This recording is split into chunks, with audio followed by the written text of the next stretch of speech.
მოგესალმებით ტელეპირველის მაყურებლებს პირდაპირ ეთერში პირველამდე მაუწყებლობას ჩვენი გადაცემა გააგრძელებს სოციალური საწარმოს შესახებ გვინდა გიამბოთ, რომელიც პირველად საქართველოში ორსულთათვის და შეზღუდული შესაძლებლობის ადამიანებისთვის სპეციალურ სამოსს შეკერავს. ასევე ევროპის რომელი ქვეყნიდან შემოქონდათ მე-19 საუკუნეში სასოფლო-სამეურნეო ტექნიკა და ჩვენი ექსკლუზივი მაცხოვრის სახის გამოსახულებიანი ვერონიკას თავშალი, რომელიც 4 საუკუნე დაკარგულად ითვლებოდა.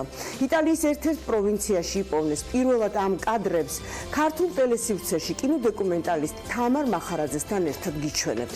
ამ და სხვა სანახავსა და სააზროვნოს დღეს პირველამდე ჩვენი გუნდი გთავაზობთ. პირველი ქართული წარმოების საორსულე ხაზი, ინოვაციურ სამკერვალო ფაბრიკაში სხვადასხვა დიზაინის საორსულე კოლექცია და ადაპტური სამოსი შეიქმნება. წამოწყების ავტორების სტუმრად პირველამდე. ევროპა ნოსტრას საქართველოს საპატიო პრეზიდენტად პრიმა ბალერინა ნინო ანანიაშვილს დაასახელებენ. ევროკავშირის უმაღლესი ჯილდოს მფლობელი 7 პროექტი საქართველოდან. მზადება ისრაელში აღდგომის შესახვედრად 8 წლიანი ტრადიციის ფესვები. ნახეთ პირველამდე ქალი დოკუმენტალისტის თვალით დანახული წმინდა მიწა. მოგესალმებით ნინო, ახლა შემოგთავაზებთ ჩვენს დღევანდელ Facebook post-ს. გარეთ წვიმს დღეს პარასკევია, მაგრამ ეს ყველაფერი ძალიან სიმბოლურია, რადგან დღეს არის პოეზიის და შემოქმედებითი გონების დღე. ამერიკის პოეზიის აკადემიამ 1996 წელს აპრილი გამოაცხადა პოეზიის თვედ და მათ გადაწყვიტეს, რომ ყოველ 14 აპრილს მოაწყონ დიდი გალა კონცერტი, სადაც გამოდიან დიდი მსახიობები, როგორიც არის მაგალითად მერილ სტრიპი და კითხულობენ ლექსებს. ან გამოდიან თანამედროვე პოეტები და თავის შემოქმედებას აცნობენ დამსწრე საზოგადოებას. მოკლედ, ამერიკაში ხდება ეს ყველაფერი მართალია, მაგრამ ჩვენ პოეზიის ძალიან დიდი ისტორია გვაქვს, ამიტომ მე ასეთ შემოთავაზება მაქვს ჩვენი მაყურებლისთვის. შეგიძლიათ თქვენი საყვარელი პოეტების, იქნება ეს ქართველი თუ უცხოელი, მოგწეროთ საყვარელი სტრიქონები კომენტარებში ჩვენს Facebook post-ზე, page-ზე პირველამდე ნინო არაზაშვილთან ერთად. და ჩვენ ვეცდებით, როგორც დრო და პროდიუსერები, მოგცემენ საშუალებას, ეთერში გავაზიაროთ თქვენი საყვარელი სტრიქონები, გავაჟღეროთ თქვენი სტრიქონები. #poetryday არ დაგავიწყდეთ, #galaktioni, არა galaktioni, ეს არ თქვაო, მაგრამ მაინც გამიხარდა რომ თქვი. კარგით, მე მოგვიანებით აგიბრუნდებით ვებ ამბებით და კიდევ უფრო საინტერესო სიახლეებით. მადლობა. გიორგი თავარქილაძის ფილმი „ცუდი ხალხი“ ამჯერად ლონდონში Discover Film ფესტივალზე საუკეთესო დრამატული ფილმის კატეგორიაში იმარჯვებს. მოკლემეტრაჟიანი ფილმი ეროვნული კინოცენტრის მხარდაჭერით შეიქმნა, პრემიერა 20 დღის წინ ჰონკონგის საერთაშორისო კინოფესტივალზე შედგა. ფილმი 90-იანი წლების თბილისზე მოგვითხრობს. მთავარი გმირი გია 1991 წლის სამოქალაქო ომის მონაწილეა, რომელიც მცირეწლოვანი შვილისთვის სიცხის დამწევ მედიკამენტს ეძებს. ფილმი „ცუდი ხალხი“ ასევე ლოს-ანჯელესის საერთაშორისო კინოფესტივალის პრიზიორია, ხოლო კანადაში გამართულ საერთაშორისო ფილმების ფესტივალზე ერთდროულად 2 ნომინაციაშიც კი გაიმარჯვა. ვახო ჩაჩანიძე და ჯანო იზორია საუკეთესო მსახიობისა და მეორეხარისხოვანი როლის შესრულებისთვის დაჯილდოვდნენ. აიჩიოდეთ სახიან. აი მაგარი ეფექტი იქნება. დააღე კარი ბიჭო. დააღე თორე მაგრა დაგენძრევაში. გიგალორ თქიფანიძის სახელობის რუსთავის პროფესიული დრამატული თეატრი ერთდროულად 2 პრემიერისთვის ემზადება. თეატრის სამხატვრო ხელმძღვანელის მოწვევით რეჟისორმა ქეთი დოლიძემ იმუშავა დასთანდა სპექტაკლი დილა მშვიდობის ასდოლავრიანო დადგა. სად იყივლებს გენეტიკური სისხლი და რა ძალა აქვს ქართულ სიტყვას. შეიძლება თუ არა დაგავიწყდეს ენა, რომელზეც მთელი ცხოვრება მეტყველებდა, რამ შეიძლება გადაგაწყვეტინოს სამუდამოდ დატოვო შენი ადგილსამყოფელი. პიესას ემიგრანტების ტრაგიკომიკური ბედის შესახებ ამჯერად ახლებური ინტერპრეტაციით დაუბრუნდა ქეთი დოლიძე, რომელმაც რამდენიმე წლის წინ ეს ათონელის ქუჩაზე მდებარე თეატრში დადგა.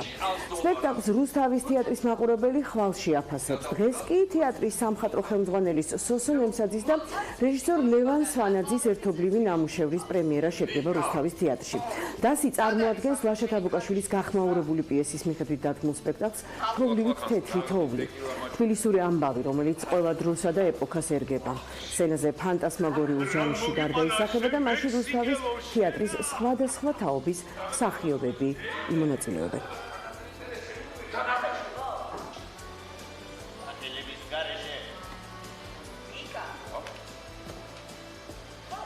ეს არის რაღაცა ნაკრები უპასუხოდ დარჩენილი კითხვებისა, რომელზეც მაყურებელთან ერთად შევეცდებით გავცეთ პასუხი ჩვენც.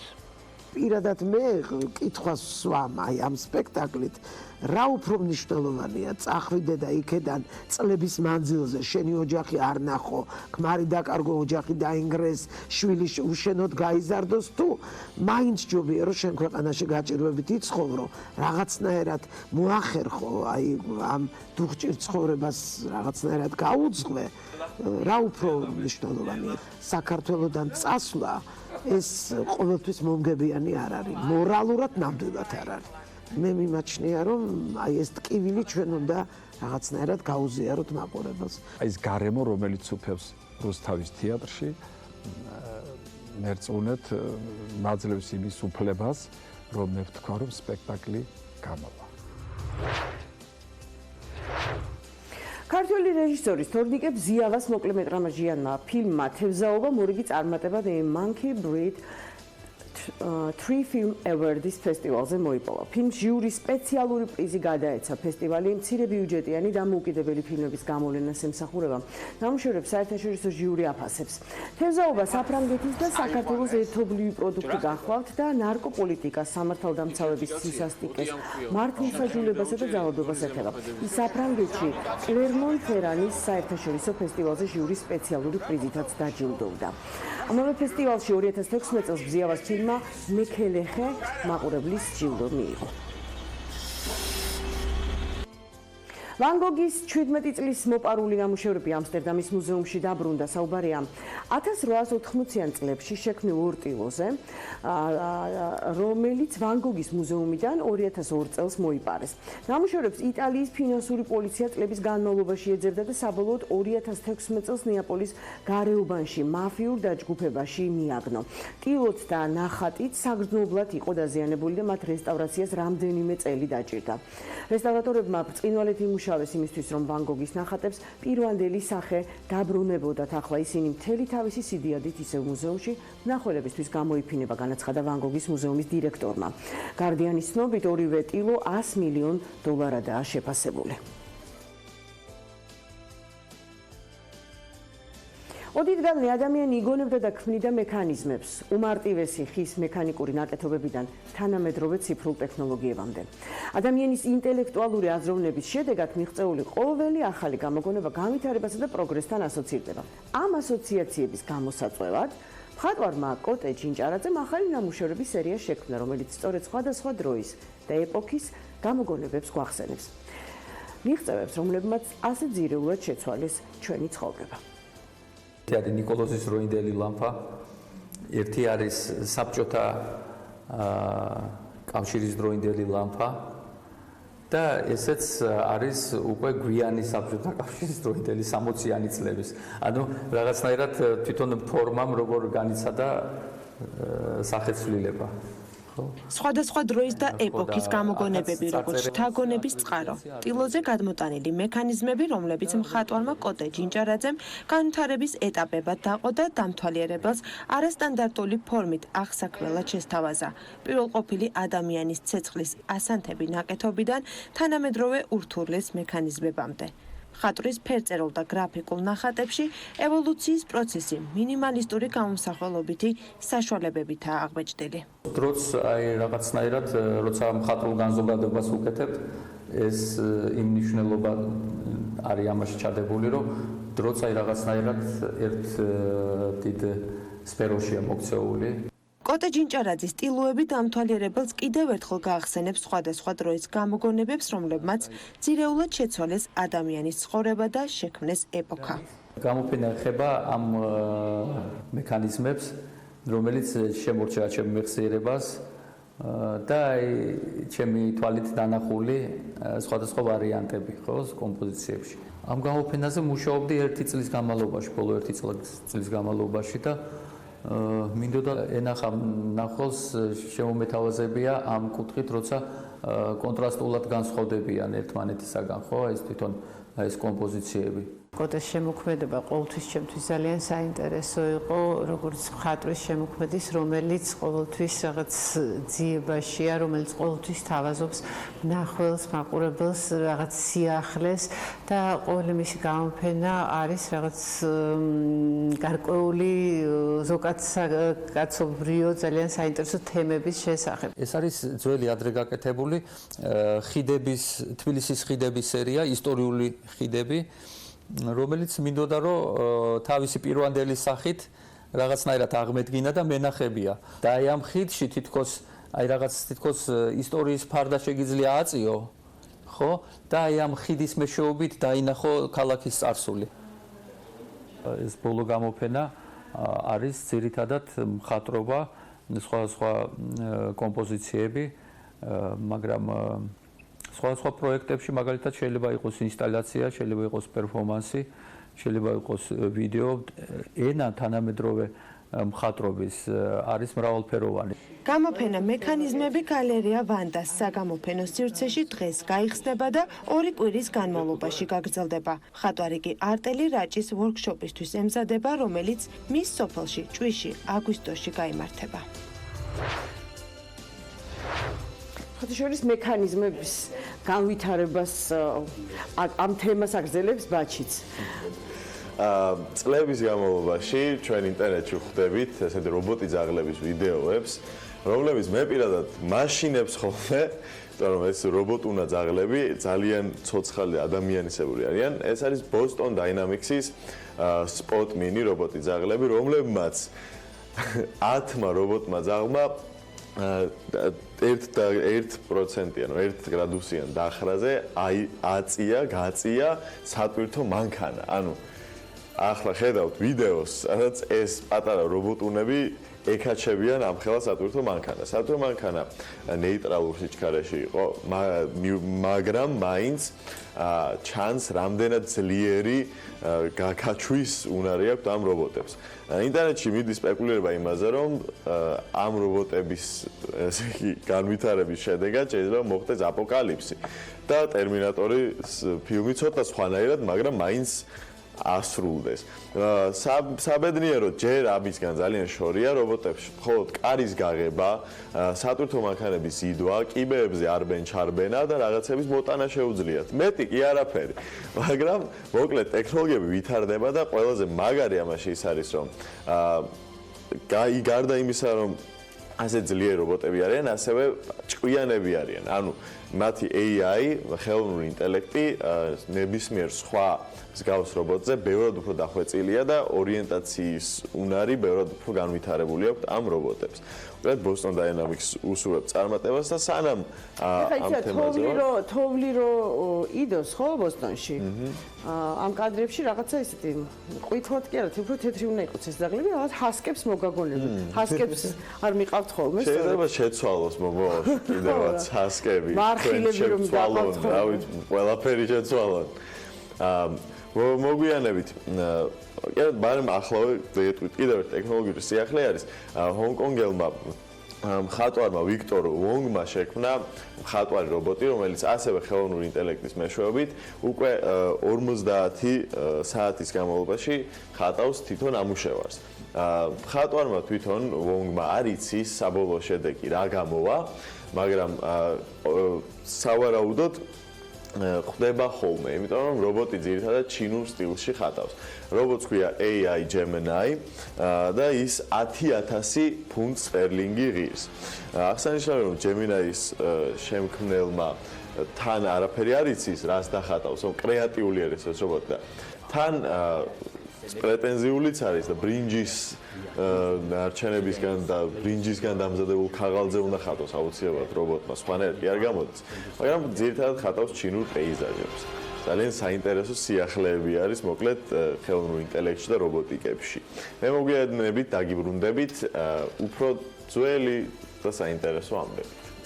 ძალიან ლამაზი იყო, იცი, ეს ხატვის პროცესიც მომეწონა. მე პროცესი არანაკლებ მიზიდავს, ვიდრე შედეგი საერთოდ და ამიტომ მე ძალიან მომეწონა. ეხლა რაღაც კიდე მომიდა, რომ მეყურებინა, როგორ გაიქცეოდა. კარგი, რისი სახე გახდა ნინო ანანიაშვილი რეკლამის შემდეგ გავიგებთ, ტელეკომპანია პირველის პირდაპირ ეთერში, ქართველი პრიმა პირდაპირ ეთერში შემოგვიერთდება რამდენიმე წუთში.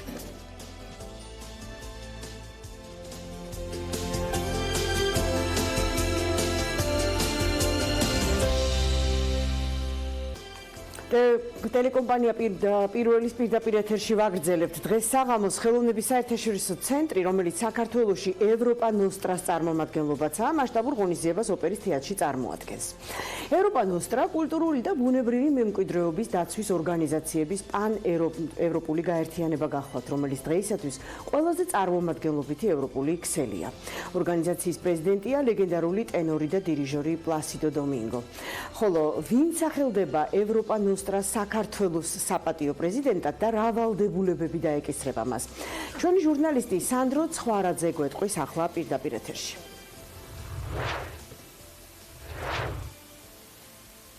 შუადღემშვიდობის ნინო, მივესალმები TV პირველის მაყურებელს. ჩვენ ახლა ვიმყოფებით თბილისის ოპერისა და ბალეტის თეატრში, სადაც სულ რამდენიმე საათში გაიმართება ევროპის კულტურული მემკვიდრეობის სფეროში ევროკავშირის უმაღლესი პრიზის ევროპა ნოსტრას დაჯილდოების ცერემონიალი. მე გეტყვით, რომ 2006 წლიდან დღემდე ევროპა ნოსტრათის სულ 7 ქართული პროექტი დაჯილდოვდა. მათ შორის პირველი გახდათ ტიმოთეს უბნის ღვთისმშობლის მიძინების ტაძრის ფრესკების საკონსერვაციო სამუშაოების პროექტი, რომელიც ხელოვნების საერთაშორისო ცენტრმა განახორციელა. სწორედ ხელოვნების საერთაშორისო ცენტრს გადაეცა ევროპა ნოსტრას კიდევ ერთი ჯილდო მათი 20 წლის იუბილეზე, სწორედ 20 წლიანი ღვაწლისთვის, რაც მათ კულტურული მემკვიდრეობის სფეროში გაწიეს და ასევე კიდევ ერთი პროექტისთვის, რომელიც ტრადიციული რეწვის განვითარებას ითვალისწინებდა. ასევე, რაც შეეხება სხვა პროექტებს, ევროპა ნოსტრათი კიდევ დაჯილდოვდნენ საქართველოს ხელოვნების სასახლე და მათი პროექტი ქართული ქსოვილების შესახებ, აგრეთვე თბილისის მერია და თბილისის განვითარების ფონდი ახალი თბილისის პროექტისათვის, რომელიც ჩატარდა აღმაშენებლის გამზირზე და კიდევ ერთი პროექტი, რომელიც დაჯილდოვდა ევროპა ნოსტრათი გახდათ მუსიკალური საღამოების სერია, თბილისური საღამოები და ამისათვის ევროპა ნოსტრა გადაეცა ტელეკომპანია არტარიას. ასევე გეტყვით, რომ გარდა ნახსენები პროექტებისა, ევროპა ნოსტრას საფრთხის ქვეშ მყოფი ძეგლების სიაშია 2 კულტურული მემკვიდრეობის ძეგლი საქართველოდან. ესენია ჭიათურის საბაგირო გზები და დავითგარეჯის კომპლექსი. ჩვენ ახლა გვიერთდება ევროპა ნოსტრას ჯილდოს ერთ-ერთი მფლობელის, ხელოვნების საერთაშორისო ცენტრის ხელმძღვანელი მაკადვალიშვილი, რომელიც აგრეთვე ევროპა ნოსტრას წარმომადგენელი გახლავთ საქართველოში. მოგესალმებით, ქალბატონო მაკა, ვიდრე უშუალოდ გადავიდოდეთ დღევანდელი ღონისძიების დეტალებზე, მოკლედ რომ შეგვიფასოთ, რას ნიშნავს პროექტისათვის, როდესაც ის იღებს ისეთ ჯილდოს, როგორიც არის ევროპა ნოსტრა. მოგესალმებით, მივესალმები თქვენს მაყურებელს. ერთის მხრივ ეს მნიშვნელოვანი არის, რომ ხაზგასმული არის მათი თვითონ ღირებულება და კავშირი სწორედ იმ ფასეულობებთან, რომლებსაც ევროპა მისდევს კულტურული მემკვიდრეობის დაცვის და მისი პოპულარიზაციის თვალსაზრისით და მეორეს მხრივ კი ეს არის უშუალოდ ადგილობრივ დონეზე, თავად ამ ქვეყნისთვის, ამ შემთხვევაში ჩვენთვის საქართველოსთვის, რამდენად ღირებული არის ეს პროექტები.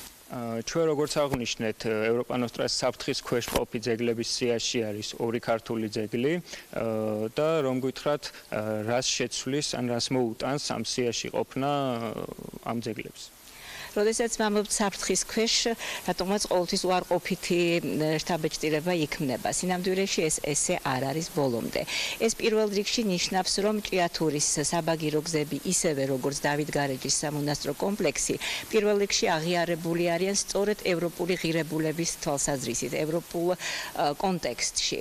და შემდგომ, რომ ისინი იმსახურებენ საზოგადოების და არა მხოლოდ ევროპის, საერთოდ მსოფლიოს საზოგადოების ყურადღებას, რომ ისინი არიან საფრთხის ქვეშ და თუ მათ სათანადო მოვლა პატრონობა და ყურადღება არ მიექცევა, ეს ნიშნავს, რომ ისინი შეიძლება დაკარგვის პირას გაჩნდნენ. ევროპა ნოსტრამ უკვე განახორციელა მისია, ნოემბერში იყვნენ აქ ჩამოსულები ექსპერტები, რომლებმაც შეისწავლეს მდგომარეობა, მათ მისია ჩაატარეს თავად ძეგლზე, მოინახულეს და გამოავლინეს ყველა ის საფრთხე, რაც ემუქრება დავით გარეჯს. დღევანდელ ღონისძიებაზეც მინდა გკითხოთ, რა მოხდება დღეს ოპერის თეატრის სცენას და ვინ გადასცემს პრიზებს ევროპა ნოსტრათი დაჯილდოებულ პროექტებს. დღეს განსაკუთრებული დღე არის, იმიტომ რომ ფაქტიურად პირველად მოხდა, როდესაც ევროპა ნოსტრას უმაღლესი რანგის ხელმძღვანელობა, უშუალოდ ევროპა ნოსტრას გენერალური მდივანი და ასევე ვიცე-პრეზიდენტი სცენაზე დააჯილდოვებენ აი ამ გამარჯვებულ პროექტებს. მაგრამ დღეს კიდევ ჩვენ ერთი ძალიან მნიშვნელოვანი ღონისძიება გვაქვს.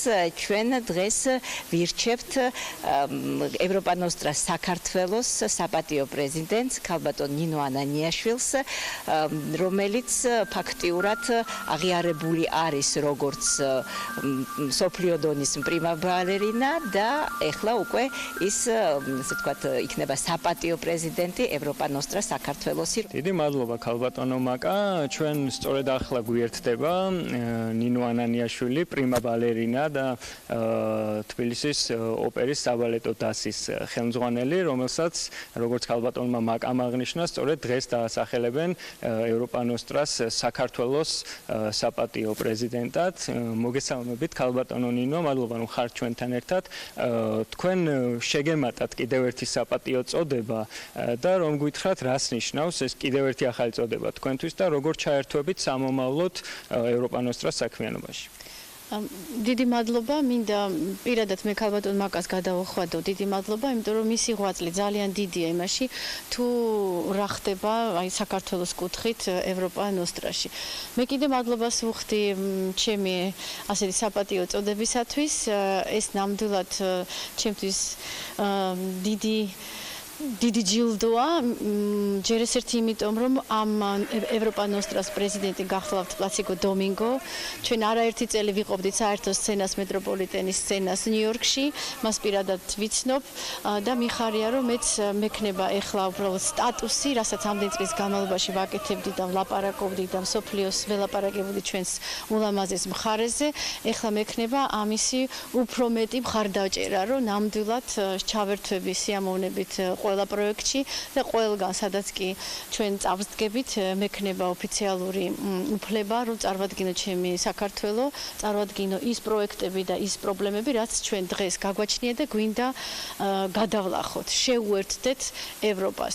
და ძალიან დიდი საქმეა, რომ ჩვენ შესახებს მართლა ყველანი ილაპარაკებს, უფრო მეტად ილაპარაკებენ, იმიტომ რომ დღეს ეს ხდება ოპერის თეატრში, იმიტომ რომ როგორც ქალბატონ მაკა მოგახსენათ, უმაღლესი სტუმრები არის ევროპა ნოსტრას დღეს ჩვენთან თეატრში და ეს ცერემონიაც ჩატარდება ჩვენს ოპერისა და ბალეტის თეატრში.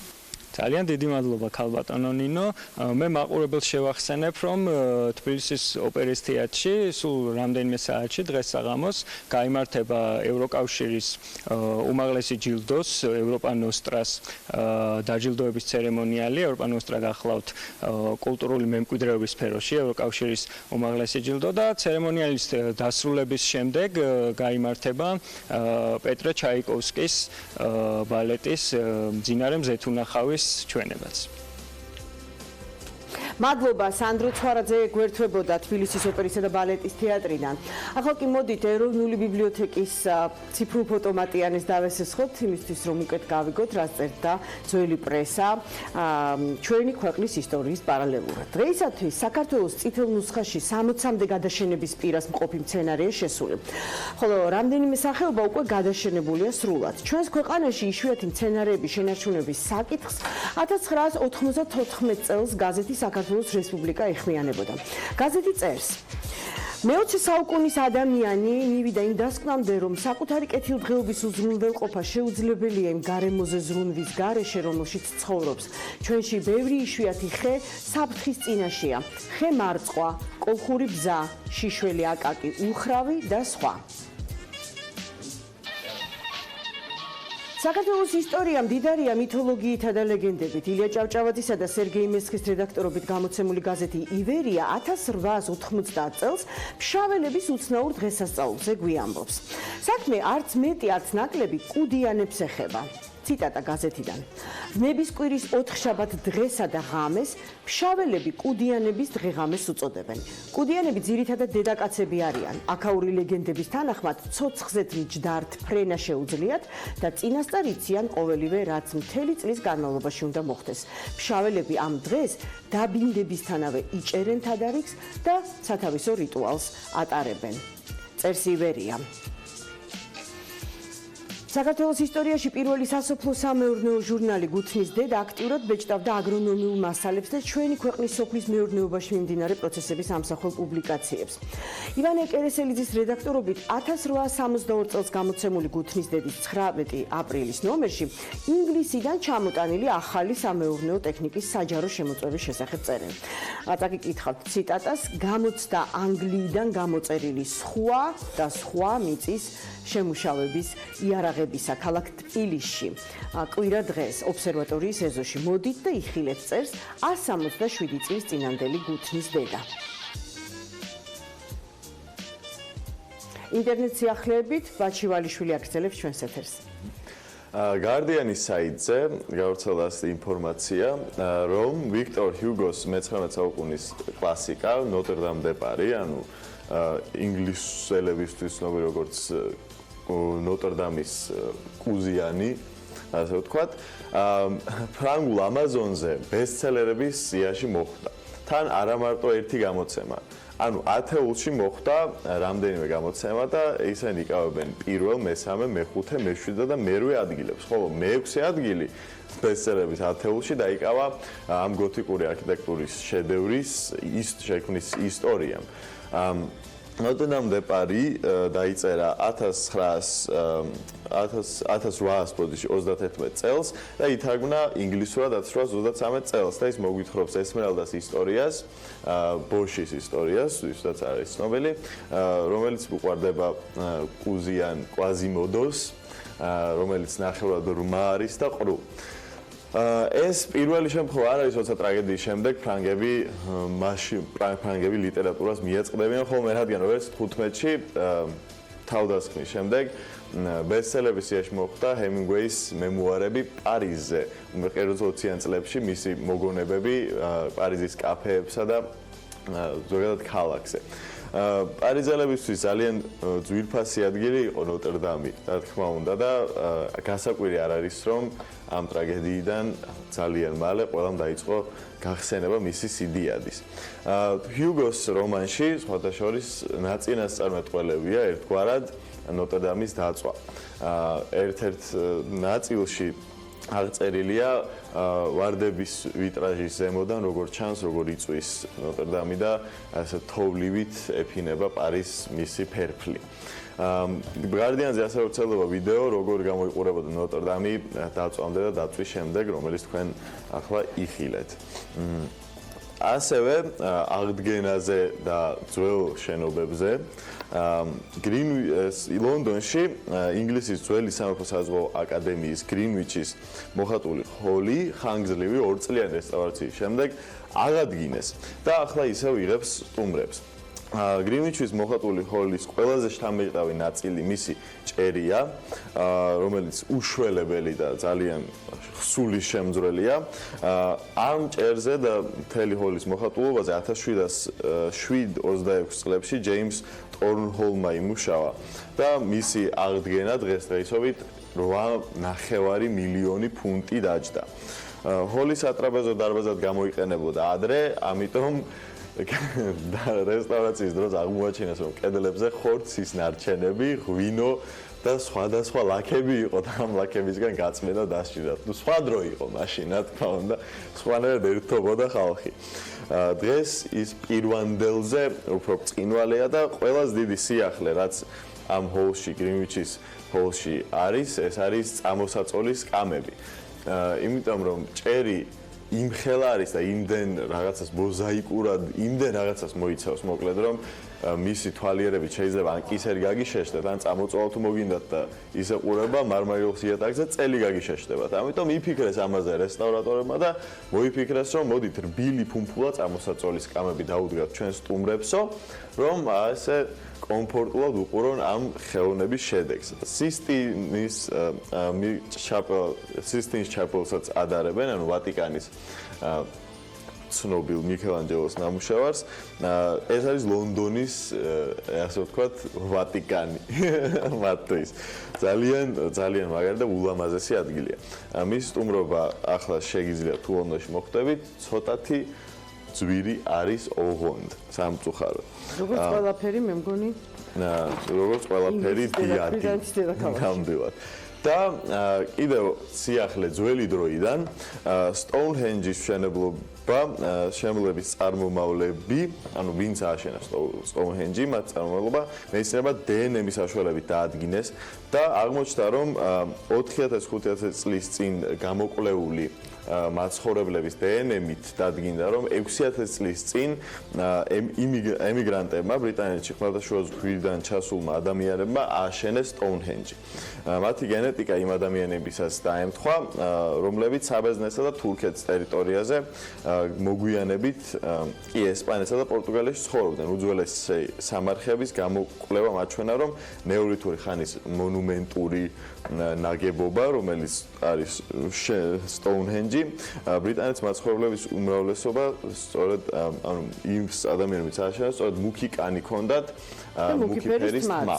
დიახ. მოკლედ ამ ნახევარკუნძულზე როგორ ჩააღწიეს ძველ დროს ამაზე სპეკულაცია მიმდინარეობს. მაშინ ფიქრობენ, რომ ზღვის დონე უფრო დაბალი იყო და შესაბამისად კუნძულებზეც როგორც ადრეც ვისაუბრეთ ჰომო ლუზენონსზე, ახალ ადამიანის სახეობაზე. ასევე მიაღწიეს ესეთ კონტინენტ და კონტინენტზე გადავიდნენ და მე წყალი რომ ამაღლა იქ დარჩნენ ახლა რა ეკნა. მადლობა ბაჭი. ხელთუქმნელი ხატის ისტორია სპეციალურად ტელეკომპანია პირველის მაყურებლისთვის ვერონიკას თავშალის უნიკალური კადრებით ველით დღეს ჩვენ სტუმარს, ოღონდ ეს მოხდება მას შემდეგ, რაც დღის მთავარ და მნიშვნელოვან მოვლენებს გვიამბობს გიორგი კიკაბიძე. ნინო კიდევ ერთხელ მოგესალმები ახალ ამბებს მოკლე 12-ზე გიორგი კიკაბიძე გიყვებათ. ვარკეთილში ლიბერთი ბანკი დააყაჩაღეს გავრცელებული ინფორმაციით დაჭრილია ერთი ადამიანი. ადგილობრივების თქმით მათ სროლის ხმა გაიგონეს შემთხვევა რამდენიმე წუთის წინ სულხიშვილის ქუჩაზე მოხდა. შეძლეს თუ არა თავდამსხმელებმა თანხის წაღება ჯერჯერობით უცნობია. ამ წუთებში 300 მეათე კორპუსთან მდებარე ლიბერთი ბანკის ფილიალთან შინაგან საქმეთა სამინისტროს თანამშრომლები არიან მობილიზებულები. შემთხვევის ადგილზე მობილიზებულია სასწრაფო დახმარების ბრიგადებიც. საკითხთან დაკავშირებით შინაგან საქმეთა სამინისტროში განმარტებები ჯერ არ გაკეთებულა. სრულებები კიდევ იქნება დავით სერგეენკო მამუკა ბახტაძის მინისტრთა კაბინეტში. ერთადერთია, რომელიც სამთავრობო ცვლილებებს არ გამორიცხავს.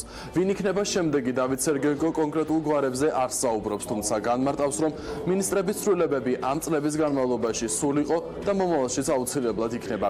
კითხვაზე კმაყოფილი იყო თუ არა პირადად ქობულიას მუშაობით, სერგეენკო პირდაპირ არ პასუხობს. რაც შეეხება კონსულტაციებს, ირკვევა, რომ გიორგი ქობულიას გადაყენებასთან დაკავშირებით სერგეენკოსთან კონსულტაციები არ ყოფილა. მე ასე არ დავარქვევდი, რომ მოხსნეს მინისტრების ცვლილებები ამ წლების განმავლობაში სულ იყო და ნამდვილად ვიცი, რომ მომავალშიც იქნება. რაც შეეხება კონსულტაციებს, მე ვიცოდი, რომ კონსულტაციები მიმდინარეობდა, თუმცა მე თვითონ ამ კონსულტაციებში არ მონაწილეობდი, რადგანაც ეს არ არის ამ შემთხვევაში ჩვენი სამინისტროს ფუნქცია. კონსულტაციებზე წამოჭრილი არგუმენტები და ის ფაქტორები, რამაც ეს ცვლილება განაპირობა, ჩემთვის უცნობია. კმაყოფილი იყავით მისი მუშაობით? მე ყველა კოლეგასთან ძალიან კოლეგიალური ურთიერთობაა. ამ საკითხების მართვა ცალსახად არის პრემიერ-მინისტრის პრეროგატივა და ის დღევანდელ მთავრობის ხომაზეც გააკეთებს, რა თქმა უნდა, შესაბამისად. მთავრობის ადმინისტრაციაში აცხადებენ, რომ გიორგი ქობულიას გადადგომასთან დაკავშირებით კონსულტაციები პრემიერმა უმრავლესობის ლიდერებთან გაიარა. თუმცა საპარლამენტო უმრავლესობის წევრები ამ დრომდე განმარტებებს ითხოვენ. რატომ არ იყვნენ ისინი ინფორმირებულები? მინისტრი პოლიტიკური თანამდებობაა და წარმოუდგენელია საპარლამენტო რესპუბლიკაში საკითხი გუნდში განხილვას მაინც არ ექვემდებარებოდეს. პრემიერთან ეს კითხვა ლევან კობერიძეს აქვს. ეკონომიკის კომიტეტში ვარ და ეკონომიკის კომიტეტში არაფერი არ გაგვიგია, საერთოდ ანუ იმეს თუ ხსნიდნენ, ანუ იმეს თუ ნიშნავდნენ და არ ვიცი ხა ჩვენი მინუსი თუ არის, არ ვიცი, მაგრამ მე მგონი ვცდილობთ რომ კარგად ვიმუშაოთ და მე მგონი მთლიანობაში ისე უნდა ხდებოდეს, რომ როდესაც მინისტრი პოლიტიკური თანამდებობაა, ხო, მისი მოხსნას დანიშნვაც, ჩემთვის წარმოუდგენელია, რომ საპარლამენტო რესპუბლიკაში რაღაც შიდა გუნდში განხილვებს მაინც არ ექვემდებარებოდეს. ეს კითხვა მექნებოდა მაგალითად პრემიერ-მინისტრს. მე პირადად ინფორმაცია არ მქონდა, თუმცა ეს არის პრემიერ-მინისტრის პრეროგატივა და აქედან გამომდინარე მისი მისაღები არის გადაწყვეტილება. პარლამენტის პრეროგატივა არის მთავრობის დამტკიცება როგორც ასეთი და შესაბამისად ჩვენ ყველანი მოქმედებთ ჩვენი უფლებამოსილებების ფარგლებში. მე როგორც მოგეხსენებათ ეკონომიკურ გუნდს არ განვეკუთვნები, ჩემი სფერო სხვა სფერო არის, აქედან გამომდინარე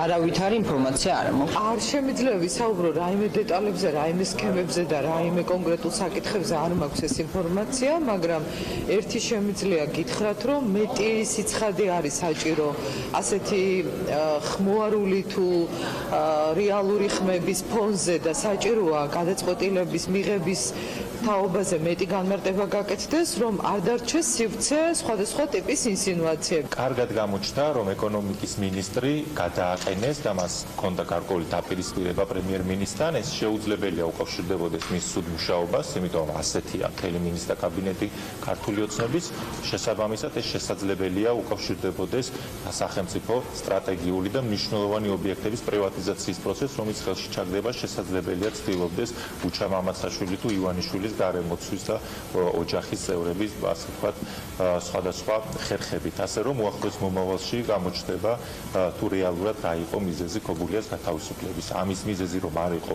სიღარიბის წინააღმდეგ ბრძოლა, ეკონომიკის განვითარებაზე ზრუნვა, ეს სასახაა. როგორც ჩანს, ამის უკანაც იმალება ვიწრო ოჯახური ინტერესები ივანიშვილის. ამ წუთებში საკანონმდებლო ორგანოში სესია დაიწყო, ჩვენ შეგვიძლია პირდაპირ ეთერში თვალი ვადევნოთ თუ რა ხდება საკანონმდებლო ორგანოში. მოგესალმებით კოლეგებო. გუშინ ჩვენ შევჩერდით 34 სეკუნდა მუხლის დაზუსტებებთან დაკავშირებით.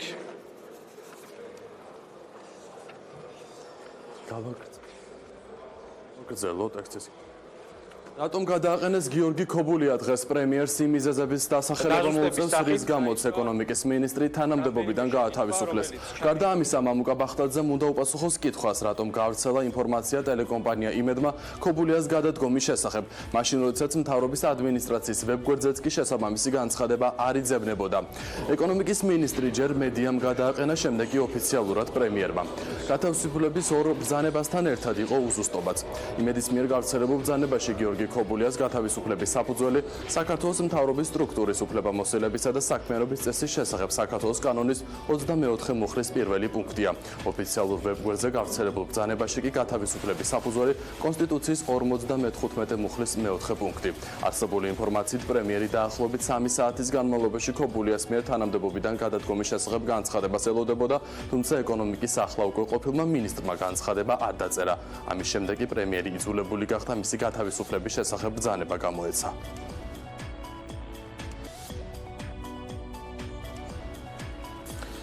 მოსამართლეების არჩევის წესთან დაკავშირებულ კანონპროექტზე პარლამენტი მსჯელობას რამდენიმე წუთში გააგრძელებს. სესია უკვე პარლამენტში დაიწყო ხმაურიანის ცდომის შემდეგ დღესვე კანონმდებლები კენჭს უყრიან ქართული ოცნების მიერ შემუშავებულ დოკუმენტს. ოპოზიცია ამბობს, რომ კანონპროექტი სასამართლოში არსებულ კლანზეა მორგებული. მათი თქმით, ოცნებამ ვენეციის კომისია მოატყუა. მართულ გუნდში კი ირწმუნებიან, რომ მათ უცხოელი ექსპერტების რეკომენდაციები გაითვალისწინეს. სასამართლოების კანონპროექტის განხილვის ყველა ეტაპმა ჩაიარა მხოლოდ ფორმალური თვალსაზრისით ყოველგვარი შინაარსობრივი მსჯელობის და არგუმენტების გათვალისწინების გარეშე. საბოლოო ჯამში ქართული ოცნება ახერხებს, რომ კლანისთვის მისაღები კანონპროექტი იქნეს მიღებული. ამბობს მმართველი პარტიის წარმომადგენელი, რომ ვიზიარებს ვენეციის რეკომენდაციას და იქვე ამბობს, რომ არაფერს არ იზიარებს ერთი და ისიც კოჭლა დაწერილი ფორმულირების გარდა ეს არის უტიფარი ტყუილი და უბრალოდ ძალიან უხერხულია, იმიტომ რომ ამ ქვეყანაში არიან ადამიანები, ვინც კითხულობენ ტექსტს და ისმით კარგად რა ფორმულირება იწერება. უბრალოდ რა სიტყვის ეს მათი საქმეა, მაგრამ გათვალისწინებულია გამოცდების შესახებ, ამოღებულია ცალსახად ამოღებულია, ასე რომ მე მგონი რაც უფრო მალე დამთავრდება ახლა ეს გაწერილი პროცესი, ზოგჯერ განგებ გაწერილი, რაც აშკარად ჩანს, მით უფრო უკეთესი იქნება და დაველოდოთ ციებს.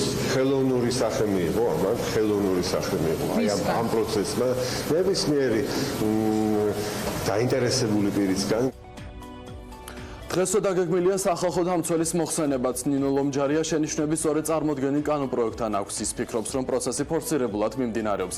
მოხსენების შემდეგ ომბუდსმენი დეპუტატების კითხვებსაც უპასუხებს.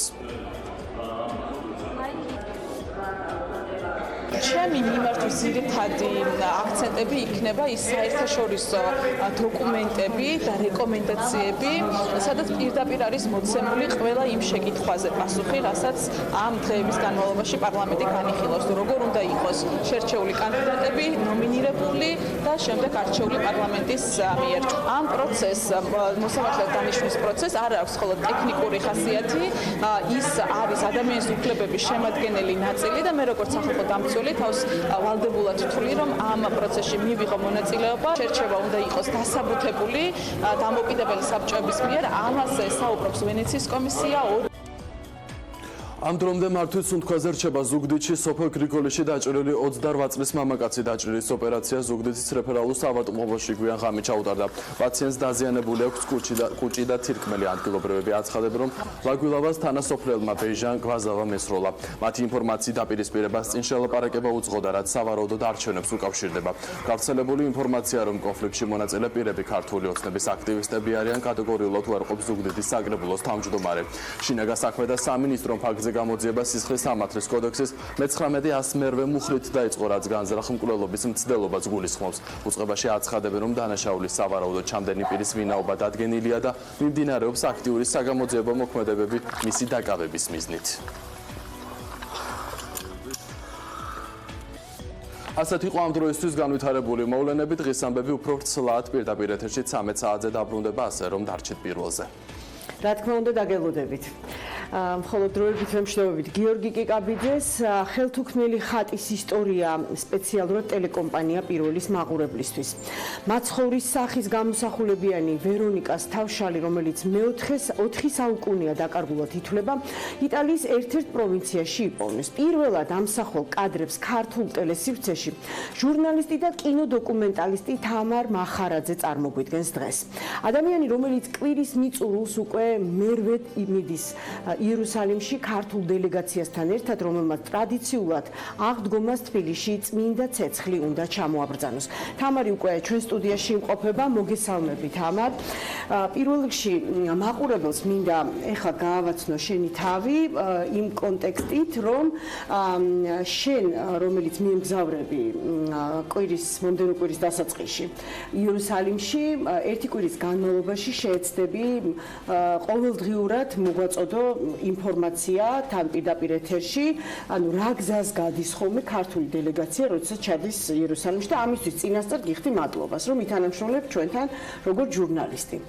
მაგრამ პირველ რიგში მაყურებელმა მინდა იცოდეს, რომ ჩვენ დღეს ვსაუბრობთ ძალიან მნიშვნელოვან თემაზე, რომელზეც უკვე მოგახსენეთ და ამას გავშლით ამ თემას, ვერონიკას თავშალის თემას, მაგრამ მე რამდენიმე დღის წინ გადავაწყდი სოციალურ ქსელში ვიდეოს, სადაც იყო აღბეჭდილი იერუსალიმში, ჯვრის მონასტერში, შვიდჯერ ზეთისცხების რიტუალში, როგორ იღებენ მონაწილეობას ქართველები და ეს იყო ჩემთვის ძალიან გასაკვირი და გავაზიარე. სწორედ ამ გაზიარებას მოყვა წერილი ჩემს პირად პოსტაზე, რომ ამ ასეთი კადრები მეც მაქვს გადაღებული, იმიტომ რომ სწორედ ამ დროს მეც ვიყავი იერუსალიმის ჯვრის მონასტერში. ეს იყო თამარ მახარაძე. ჯერ ერთი ძალიან დიდი მადლობა, რომ წლების შემდეგ ჩვენ მეორე არხზე თანამშრომლობდით და საუკუნე არ შემხედრი ხარ და გამოჩდი ჩვენ ცხოვრებაში და ჩვენი გადაცემის ისტორიაში ყველაზე მნიშვნელოვან ეტაპს, იმიტომ რომ წინ აღდგომა გველის და შენ კი 10-ზე მეტი დოკუმენტური ფილმის ავტორი ხარ, რომელიც სწორედ რელიგიურ თემებზე გადაიღე. 8 ჯერ ვიყავი იერუსალიმში. შარშან იყო ეს ზეთისცხების კადრები, რომელშიც ქართველებს მისცეს უფლება ჩართულიყვნენ. 8 წლის წინ პირველად რო წახვედი, ასეთი თბილი ურთიერთობები იყო მაშინ. ნინა, სანამ პასუხს გაგცემთ უშუალოდ იმ კითხვაზე, ჯერ ძალიან დიდი მადლობა თქვენ და ამ კომპანიას რომ ასეთი თემებით ინტერესდება.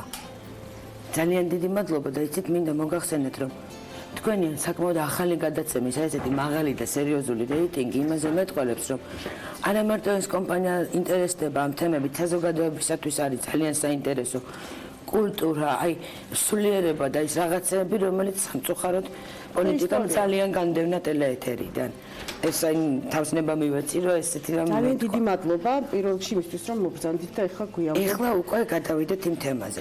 ეხლა ის წმინდა მიწაზე სიარული ეს ჩემთვის არის რამდენიმე წლიანი ტრადიცია, მაგრამ 25 წელზე მეტია მისი უწმინდესობის კურთხევით საქართველოში ჩამობრძანდება ღვთიური ცეცხლი, დიდ შაბათს და აი მთელ ამ უზარმაზარ საქმეს სათავეში მისი უწმინდესობისავე კურთხევით უდგას ქალბატონი ციცო გემაზაშვილი, რომელიც ამავდროულად გახლავთ პროდიუსერი იმ ფილმებისა, რომელსაც მე ვაკეთებ რელიგიურ თემებზე.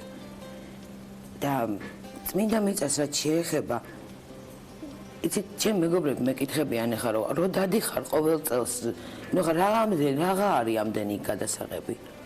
იცით, წმინდა მიწა იმდენ ამბავს ინახავს თავის თავში. ისტორია, რელიგია, კულტურა, რა ვიცი, ცნობილია რომ სოფლიოში ყველაზე მეტი კამერა არის იერუსალიმში. ყველაზე მეტი ფილმი გამოდის იერუსალიმის თემატიკაზე, მაგრამ არც ერთი მათგანი არ გავს ერთმანეთს, იმიტომ რომ რესურსი არის იქ სრულად ამოუწურავი. აი ხა უშუალოდ ზეთისწყებაზე. მე პირველად წილად მხდა ბედნიერება ამ ჯგუფთან ერთად, რომელიც ცეცხლს ჩამოაბრძანებს 2010 წელს ჩავსულიყავი იერუსალიმში. და ჯერ კიდევ 2010 წელს იქ იყო სიტუაცია, როდესაც აი ქალბატონი ციცო გვეუბნებოდა, რომ ხმამაღლა არ ილაპარაკოთ ქართულად. ჯვრის მონასტერში ახლა ჩვენ. კი, მიუხედავად იმისა, რომ ჯვრის მონასტრის ქართული წარმომავლობა დამალული არ არის კი არა ვერ არის მანამდეც როდესაც რუსთაველის ფრესკა გადაფხეკილი იყო და ასე შემდგომ მაინც ყველა გამოცემაში იქ ინგლისურენოვანი იქნება თუ რუსულენოვანი რაც თვითონ წმინდა მიწაზე გამოდის იქ ყველგან არის ნათქვამი რომ ქართველთა ჯვრის მონასტერი მაგრამ ისე რომ ეხა იქ ქართველები ლაღად შესულიყვნენ და ბედნიერად ყოფილიყვნენ ესაუბრად და მით უმეტეს რელიგიური მსახურება ჩაეტარებინათ ამაზე ლაპარაკი იყო გამორიცხული ეს 2010-ში ხარ თქვენ ამის მე ვიყავი პირველად 2010-ში მაგრამ ქალბატონმა ციცომ ისე მომიყვარო 25 წლის წინ, როდესაც ჩვენ პირველად დავადგით ფეხი ქართველებმა ამდენი ხნის შემდეგ წმინდა მიწაზეო, მაშინ მოგზაურობდა და მე კიდე მქონდა ამ ცეცხლზე დაბრძანდებოდა და 2010-ში მე ეს ადამიანი კიდე ცოცხალი იყო და ჩვენ ერთად ვიყავით. დეკანოზი გიორგი საბიაშვილი. და ეს იყო პირველი ადამიანი, რომელმაც აი ესე ჩუმად ფარულად ყოველთა ქართველთა პანაშვიდი გადაიხადა ჯვრის მონასტრის მაგრამ ეს იყო ძალიან ჩუმად. ძალიან ჩუმად. და ქალბატონმა ციცო მომიყვარო ბავშვები იყვნენ ჩვენთან ერთად და ის ბავშვები ამბობდნენ რომ აი ნახეთო ციცო და რუსთაველის ფრესკა ტირისო. ეხლა მე ჩემთვის არის რაღაცა ლეგენდა და მშვენიერი ამბავი, რომელიც მე თვალით არ მინახავს, მაგრამ ამის ამსახველი კადრები თურმე ყოფილა კინოფილმზე გადაღებული, მაგრამ სამწუხაროდ ჩვენ მათზე ხელი არ მიგვიწვდება. და 2010-ში ეხლა თოფით არ მოგდებდნენ რომ აქ არ შემოხვიდეო, მაგრამ თუ დაგინახავდნენ და ერთი სამი ქართველი ახმაურდებოდა, აი იმ წუთას ვერ გამოძევებული იქნებოდი იქ. ხო, მაგრამ შენ ხო ჟურნალისტი ხარ, ასად შეძელი შესვლა მაშინ. ტაძარში შედიხარ, მაგრამ ეხლა თუ იტყვი რომ ქართველი ვარ, ვერა, მაშინ იყო ეს გარემოება.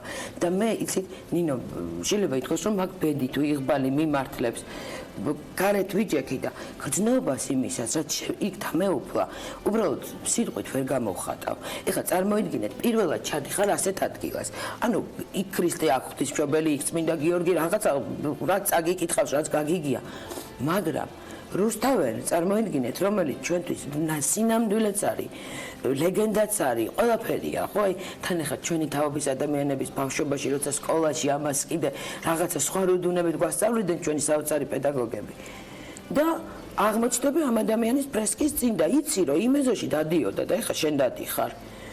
ამას ყოველგვარი პათეტიკის და რაღაცების გარეშე ვამბობ. აი მთელი გულით, გულწრფელად. და შარშან იყავი მოწმე იმისა, რომ მისცეს უფლება 7 ქართველ სასულიერო პირს, რომ ჩართულიყვნენ 7-ჯერ ზეთისწყების. იცით რა, ეს ურთიერთობა ნელ-ნელა დათბა. აი როგორ დათბა, რანაირად მოხდა. ეხლა ამის განსჯაში მე ვერ შევალ, მაგრამ ერთი რამე ცხადია, რომ ჩვენი უწმინდესი საოცარი ავტორიტეტით სარგებლობს არა მარტო მართლმადიდებლურ სამყაროში. და ამას გარდა ის სასულიერო პირები თუ არასასულიერო პირები და კარგი ადამიანები, ვინ ჩართულები არიან ამ ურთიერთობებში, ახერხებენ რაღაცნაირად, რომ ბოლოს და ბოლოს ყველანაირი კონფლიქტი დასრულებადია, ყველანაირი გაუგებრობა, ხო? და სანამ ეს 7 ზეთისწყების ფაქტი მოხდებოდა, უკვე 1 წლით ადრე ქართული სასულიერო პირი დედა ნინო თავაკვაძე ოფიციალურად მიცეს უფლება, რომ იქ ეცხოვრა. ჩვენ იერუსალიმში ისედაც გვაქვს ქართული სახლი, რომელშიც 2 არაჩვეულებრივი დედაო, დედა ევგენია მახარაძე და დედა სალომე ცხოვრობენ და ეს მთელი წელი იქ წირვალოცვა და საქართველოზე ზრუნვა მიმდინარეობს. მაგრამ ეს უკვე იყო ერთგვარი დათბობა ურთიერთობის, უკვე დედა ნინოს იქ დასახლება.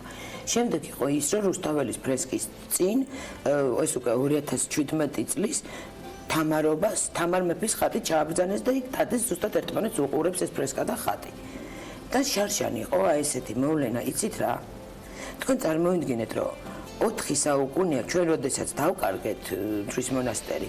მას შემდეგ ქართული მსახურება არ ჩატარებულა. არ აღსრულებულა. ესე და ხარ თუ არა რელიგიური, წამს თუ არა ეს რაღაცეები, ეს იმდენად ამაღელვებელია.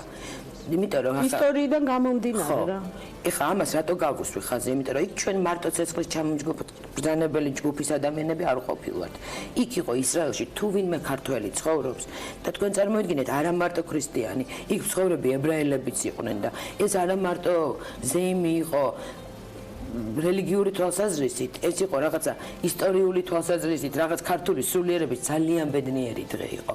და მადლობა ღმერთს, რომ ამ საოცრებაში ყოფნა მომიწია. სწორედ ქალბატონი ციცო გემაზაშვილმა გაიცნო, რამდენადაც ვიცი, იტალიელი მეცნიერი, რომელმაც ვერონიკას თავშალს მიაგნო. 4 საუკუნის განმავლობაში დაკარგულად ითვლებოდა თავშალი, რომელიც არის ხელთუქმნელი ხატი, რომლითაც ჩვენამდე აქამდე მოღწეული ინფორმაცია რა არის, ხო, რომ ვერონიკა, რომლის რეალურად სახლიც კი არ ვიცით, ჯვარმოკიდებულ მაცხოვარს სახე მოწმინდა ამ თავშლით და გადავიდა ეს გამოსახულება ამ თავშალზე. ეს არის ლეგენდა. ისტორია, ხო, ისტორია არ მინდა ეხლა მხოლოდ ლეგენდაზე იყოს დაყრდნობილი. რა იცი შენ და სად მიაკლი ამ თავშალს?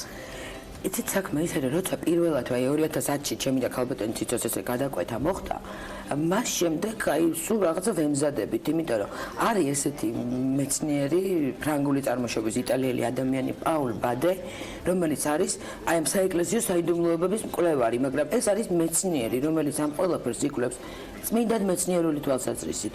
იმიტომ რომ რელიგია არის ძალიან უმნიშვნელოვანესი რამ, მაგრამ ძალიან მნიშვნელოვანი არის რელიგიისა და მეცნიერების შერწყმა. აი ჩემთვის ძალიან მნიშვნელოვანია ეს ამბავი. და ქალბატონმა ციცომ აი ამ პაულ ბადეს შესახებ შეიტყო და მან მოაგროვა ძალიან ბევრი ინფორმაცია. ამ ხელთუქმნელ ხატზე, რომელსაც დასავლურ ქრისტიანობაში, კათოლიციზმში ეწოდება ვერონიკას თავშალი. ეს ვერონიკას თავშალი არა მარტო რელიგიური კუთხით არის მნიშვნელოვანი, ჩვენ თუ ვინმე ვიცით დიდი მხატვარი, ვისი შემოქმედებითაც ვართ აღტაცებული. იქნება ეს რაფაელი, ელგრეკო, რა ვიცი, ყველას აქვს დახატული ქალი, რომელსაც ხელში უჭირავს აი ესე ცხვირსახოცი და მასზე არის ქრისტეს გამოსახულება. ასეთი ტიპის ხატები ხა ჩვენს გვინახავს ჩვენ ეკლესიებში, ხო? ნაჭერზე რო ქრისტეს სახე არის გამოსახული. ეს არის, ასე ვთქვათ, ეს ვერონიკას თავშალი, მაგრამ ვერონიკა არის სულად მითიური პიროვნება, აი ამ პაულ ბადემვე გამოიკვლია ეს ამბავი, რომ ეს რაღაცა კოდური სახელია და სინამდვილეში ეს თავშალი გახლავთ ნაჭერი, რომელიც მაცხოვარს აი ტურინის სუდარის ქვეშ სახეზე ქონდა გადაფარებული. იმიტომ რომ ის იყო ტრადიცია ჩვეულებრივი დაკრძალვის ებრაული. და მიიჩნევენ, რომ ეს მის სახე სასწაულებრივად არის გადასული. ეს თავიდან რა თქმა უნდა იყო იერუსალიმში, ასეც ქვია ჩვენ ფილმს წმინდა სახე იერუსალიმიდან იტალიამდე. სხვათა შორის მაყურებელმა მინდა იცოდეს, რომ ჩვენ ახლა ამ ფილმზე ვსაუბრობთ, ამ ფილმის სრულ ვერსიას კი სწორედ ტელეკომპანია პირველი შემოგთავაზებთ პრემიერაზე ამ ფილმისა, გიწევთ აღდგომა დღეს, ამიტომ არ გამოგრჩეთ ეს ფილმი დღის მანძილზე მომდევნო კვირას. და რასაკვირველია, როგორც ყველა სხვა სიწმინდე, დედოფალმა ელენემ, რომის იმპერატორის კონსტანტინეს დედამ, ერთ-ერთი მათგანი იყო ეს, რაც მან აღმოაჩინა. და წამოიღო და ეს სიწმინდე საუკუნეების განმავლობაში იყო ჯერ კონსტანტინოპოლში. ამის თაობაზე ისტორიულ ცნობებს გვაწვდიან ის ჯვაროსნები, რომლებმაც კონსტანტინოპოლი დაარბიეს და გადაწვეს და ბევრ სხვა სიმდიდრესთან ერთად ესეც წამოიღეს. მოკლედ ასე მოხდა ეს ვერონიკას თავშლის სახელით ცნობილი ტილო წმინდა პეტრეს ტაძარში. და ამას ძალიან დიდი მნიშვნელობა ჰქონდა მხატვრობისათვის. იმიტომ რომ აღმოსავლურ ქრისტიანობაში თუ იყო ის მომენტი, რომ ადამიანებმა, მხატვრებმა, ხატმწერებმა იცოდნენ ქრისტე როგორ გამოიყურებოდა იმ რამდენიმე ხატის საშუალებით. ევროპაში ეს ასე არ იყო. იმიტომ რომ იქ არ იყო ეს ხატები. და რომ ეს პაპმა, მაშინდელმა პაპმა გასცა განკარგულება, რომ გამოეკიდათ ეს სახე წმინდა პეტრეს ტაძარში ძალიან თვალსაჩინო ადგილას და მხატვრებს ის გადაეხატათ. თორემ მანამდე მხატვრობა, რომის კატაკომბები იქნება თუ ნებისმიერი სხვა, ქრისტე არის ჩვეულებრივი ადამიანი, როგორც წარმოედგინა მხატვარს. რამდენიმე საუკუნე ეს ამბავი გრძელდებოდა. რეალურად ამ დრომდე სწორედ ამ ნახატებით გავიგეთ ჩვენ ქრისტეს სახის გამოსახულების შესახებ. სავარაუდოდ ასია, მეცნიერები ასე მიიჩნევენ, იმიტომ რომ სახარებებში 4 კანონიზირებულ თუ დანარჩენ აპოკრიფულ სახარებებში საუბარი მის გარეგნულ აღწერილობაზე არსად არ არის. არსად ჩვენ არ ვიცით ის როგორ გამოიყურებოდა მისივე თანამედროვეების ცნობით, მაგრამ დასავლურ ქრისტიანობაში არის ეს ვერონიკას ლეგენდა, აღმოსავლურ ქრისტიანობაში მართლმადიდებლობაში არის ავგაროზის ლეგენდა, რომელიც თვითონ ცოცხალმა ქრისტემ გაუგზავნა თავის სახე. ეხლა ბევრი ვერსია რო ეს შეიძლება იყოს ჩვენი ანჩის ხატი, შეიძლება არ იყოს, მაგრამ ეს ავგაროზი ოღონდ ნამდვილად არსებობდა ვერონიკასგან განსხვავებით, ის იყო ნამდვილად ედესის მეფეს ისტორიული ცნობებით არის დადასტურებული. ეხლა მოდი დავუბრუნდეთ ვერონიკას თავშალს, რომელიც 4 საუკუნის განმავლობაში დაკარგულად ითვლებოდა, ხო, ეს ესპანელებმა როდესაც რომი აიღეს და გაქრა, ხო, ამ დროიდან მისი კვალი არ არის. სწორედ ამ მეცნიერისგან, იტალიელი მეცნიერისგან, თქვენთვის ფრანგული წარმოშობის მეცნიერი, თქვენთვის ცნობილი ხდება, რომ თურმე ჩემთვის არა, ქალბატონი ციცოსთვის ხდება ცნობილი. და ხო, და მე იწყებს ჩემთან ამ თემაზე დიდხანს განხილვას. ამის შემდეგ რამდენიმე წელი ვფიქრობდით, აი უნდა წავიდეთ, უნდა გადავიხოთ იტალიაში. ეს არის პატარა სოფელი, ჩვენ ვეძახით მონაპელოს, იტალიელები მანოპელოს ეძახიან. ძალიან იცით როგორი სოფელია? ერთი სახლი აქ რო არის, მეორე სახლი არის აქედან რო იყოს პეკინზე და თხები დადიან ქუჩაში. ჩვენ ჟვანიეს მოედანზე ვართ, მაყურებელმა რო იცოდეს. ხო და ეს ეკლესიაც არის ძალიან პატარა, ესეთი ჩვეულებრივი. ვერაფრით ვერ წარმოიდგენ, რომ იქ შეიძლება რაღაცა სწავლებას და იქ აღმოჩენილი იყო ეს თავშალი. მოგახსენებთ. ესე იგი, რომ ესპანელების შემოსევის დროს რომის პაპი იყო კლიმენტი მე-6 და ეს კლიმენტი მე-6 სხვათა შორის იყო ცითვისიშვილი. მედიჩი იყო ბოტიჩელის ცნობილი ვენერასი. ის თავის მხრივ იყო ძალიან საოცარი ადამიანი, ნუ ეხლა ეს საკე თემა. და ეს ადამიანი მიხვდა რომ რომს იღებენ და ესპანელები წვავენ, იპარავენ, ძარცვავენ ყველაფერს და ბევრი სიწმინდე და სიმდიდრე უნდა გადამალოს. არქანჯელოში გაიქცა ის იქიდან და წაიღო ბევრი სიწმინდე. მათ შორის როგორც ჩანს ეს ვერონიკას თავშალი. და ამ პაპის დაცვის უფროსი, რასაკვირველია, იყო არისტოკრატი, მაშინ ეს შვეიცარიული არმია ჯერ კიდე არ იყო და ეს იყო ანტონიო დე სენ მონაპელო, რომელიც იყო აი ამ ტერიტორიების თავადი. აი ამ სოფლის და კიდე ბევრი მიწების, ხო? და როგორც ჩანს, ამ გადამალვის მომენტში იქ თავისთან. ოღონდ აი ამ ყველაფრის დამადასტურებელი საბუთები, აი ამ პაულ ბადემ არქივებში იპოვა, ანუ ეს არ არის, რომ თქვათ, მან რაღაცეების შეთხზა იმას ეს ყველაფერი დოკუმენტირებად დაგვიდით ამ სოფელში, ნახეთ ეს ტაძარი და ნახეთ ეს ხელთუქმნელი ხატი. რეალურად მაყურებელს, რომელიც ახლა ფრაგმენტებს უყურებს და შევახსენებ, რომ სრული ვერსია შეგიძლიათ ნახოთ აღდგომა დღეს, ტელეკომპანია პირველის ეთერში, აი რა შეგრძნება ქონდა, როდესაც მიხვედი ამ ხატთან და რა აღმოაჩინე, ან რა ქსოვილია მაგალითად, ან როგორ არის ის წარმოდგენილი? ეს არის პატარა ზომის, აი ესეთი ზომის დაახლოებით ჩვეულებრივი წარმოიდგინეთ, რომ ძალიან თხელი ტილო. აი ძალიან ცხვირსახოცი დიდი ზომის, თუ შეიძლება ასე ვთქვათ. მაგრამ აი ამ ხატის თვითონ უნიკალურობა და მისი არამქვეყნიური წარმომავლობა დაადგინა სწორედ ქსოვილის წარმომავლობამ. საქმე ის გახლავთ, რომ ეს ქსოვილი არის ქსოვილი ბისონი, რომელიც მიდიების და მოლუსკების უწვრილესი ძაფებისაგან იქსოვება და ის არის უძვირესი ქსოვილი, რომლის ქონის საშუალებაც ჰქონდათ მეფეებს და უმდიდრეს ადამიანებს. და იოსებ არიმათიელს უკავშირდება, ვთქვათ, მისი ქრისტესთან მიტანა ამ უმდიდრეს კაცს, მაგრამ ყველაზე მნიშვნელოვანი ის არის, რომ ეს ბისონი საღებავს არ იღებს. ის არც იღებება, მასზე არც იხატება, შეუძლის თეთრია და გამჭვირვალე. ამიტომ ეს არაბუნებრივია ის, რომ ეს შეიძლება გადავიდეს დაიხატოს ზედ რაღაცა. ამიტომ ქრისტეს სახე ორივე მხარეს არის გადასული და შუქზე, დღის მონაკვეთზე, ადამიანის მოძრაობაზე, აბსოლუტურად ყველაფერზე იცვლება. ნინო, ვერ წარმოიდგინეთ ცოცხალი ადამიანი გიყურებს და ხა არა ისედაც ხო ამ გამოსახულებას აქვს ეს რაღაცა ოპტიკური მაგია აშკარად რომ რაღაც საიდან მხრიდანაც არ უნდა შეხედო ხო თვალები რომელიც ახალი შეხელილია თითქოს რაღაცა უკავშირებენ რომ ეს სწორედ მაშინ შეიძლება გადასულიყო როდესაც ის აღდგა ხო მაცხოვარი და თითქოს ყველა მხრიდან შენ გიყურებს ეს თვალები მე სამწუხაროდ ჩვენ დრო ამოიწურა თამარ მე მინდა ძალიან დიდი მადლობა გითხრა შენ რომ მოხვედი მაყურებელს უთხრა რომ ამ ყველაფერზე რაზეც დღეს მოკლედ შევეცადეთ თქვენთვის გვიამბნა აღდგომა დღეს შეგიძლიათ მოძებნოთ ჩვენს ბადეში ფილმი რომელსაც ქვია უცნობი ხელთუქმნელი ხატი იერუსალიმიდან იტალიამდე მე მინდა თამარს დავემშვიდობო ახლა და გავაფრთხილოთ ჩვენი მაყურებელი რომ ორშაბათიდან როდესაც ის ქართულ დელეგაციას გაყვება წმინდა ცეცხლის ჩამოსაბრძანებლად თბილისში ყოველდღიურად შეეცდება მოგოწოდოს სპეციალური რეპორტაჟები სპეციალურად ჩვენი გადაცემისთვის. ჟურნალისტი, კინოდოკუმენტალისტი თამარ მახარაძე იყო ჩვენთან სტუდიაში. სტუმრად მადლობა. დიდი მადლობა.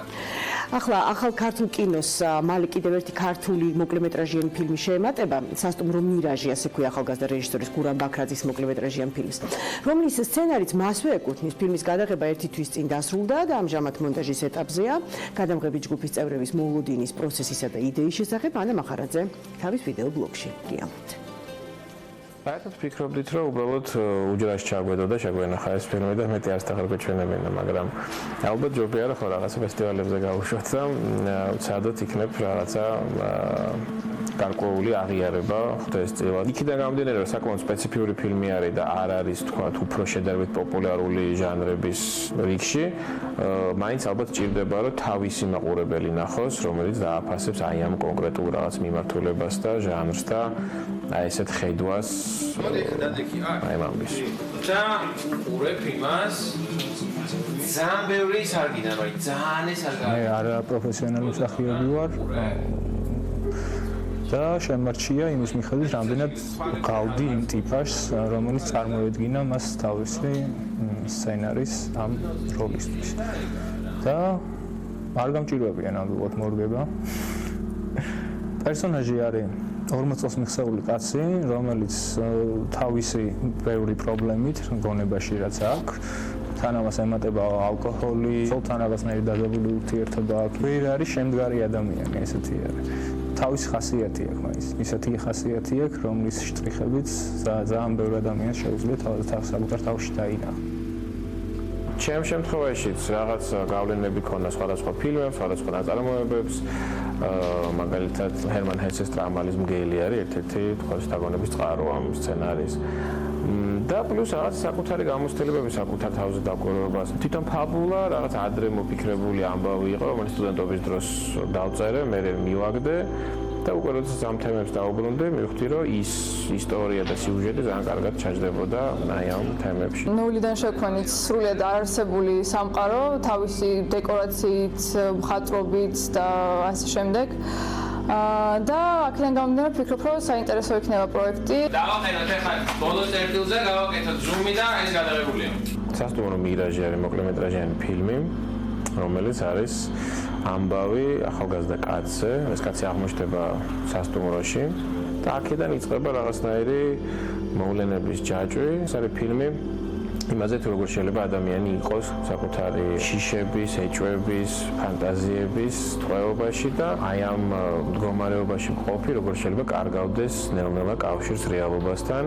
მივიღეთ ძალიან საინტერესო ფილმი, რომელიც ამ ეტაპზე არის შავი მონტაჟის ფაზაში, როდესაც ეს გამდიდრდება ხმის ეფექტებით, ხმის დიზაინით, გაკეთდება ფერის კორექცია, იმ ჩვენ ამოცანას მივახცევთ კარგად. გასაგებია. ტელეპირველის პირდაპირ ეთერში ვაგრძელებთ კომფორტული და ეკოლოგიურად სუფთა ქართული წარმოების სამოსი ორსულებისთვის და შეზღუდული შესაძლებლობის მქონე პირებისთვის. თბილისში ინოვაციური სამკურნალო ფაბრიკის ადაპტორი და საორსულე ტანსაცმლის სოციალური საწარმო კომბინიზონი გაიხსნა. საწარმომ ფუნქციონირება 3 კვირაა დაიწყო და აქტიურად მუშაობს და მის მესვეურებს შევხვდებით რეკლამის შემდეგ არ გადაართოთ და არ გამოგრჩეთ.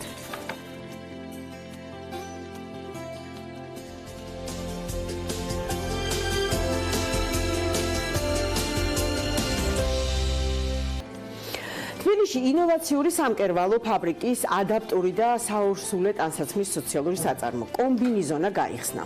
საწარმომ ფუნქციონირება სულ 1 თვე რაც დაიწყო, აქტიურად მუშაობს იმისთვის, რომ ქართულ მომხმარებელს ეკონედლეულისგან დამზადებული სხვადასხვა დიზაინის საორსულე კოლექცია მიაწოდოს. ეს არის პირველი პრეცედენტი, როდესაც ქართული წარმოების საორსულე ტანსაცმლის ხაზი და შეზღუდული შესაძლებლობის პირებისთვის ადაპტორი ტანსაცმელი შეიქმნება ჩვენთან.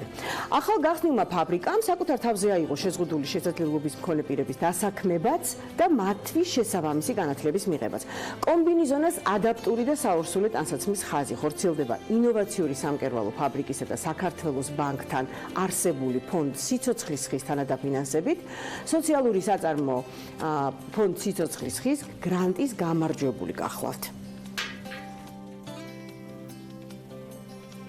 რაც ჩვენ მიზნად დავისახეთ, ეს არის ევროპული სტანდარტიზაცია, ანუ სტანდარტების მიყოლით მუშაობთ.